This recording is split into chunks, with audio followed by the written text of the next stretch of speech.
Thomas Lang, drum set ergonomics, 4 things we can learn. I'm a huge fan. First, right side hi-hats. Thomas introduced me to the idea of right side hi-hats. He has a lot of hi-hats on some drum sets, but allows him when he's playing double bass to have a lot more balance and control and not have to cross over as much and have instruments on both sides. Speaking of both sides, Thomas takes full advantage of the left side of his drum set with the octobans and floor toms and bass drums, and it's absolutely incredible.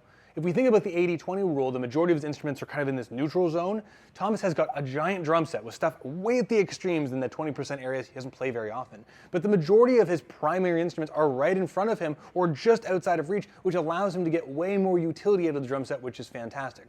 One thing to consider, the multiple pedals setup is very unique, but this is where you have to consider active range of motion of your hips. Do you have the ability to play each pedal without making a huge change? In most drum sets, I would bet Thomas can't play both of the most distant pedals just because of hip abduction, coxofemoral geometry, but who knows? There's always going to be a bit of a trade-off when you have this many pedals, but a really unique setup. Thomas, I'm a huge fan, been a huge fan for a long time. Incredible drum setup, lots we can learn from Thomas Lang.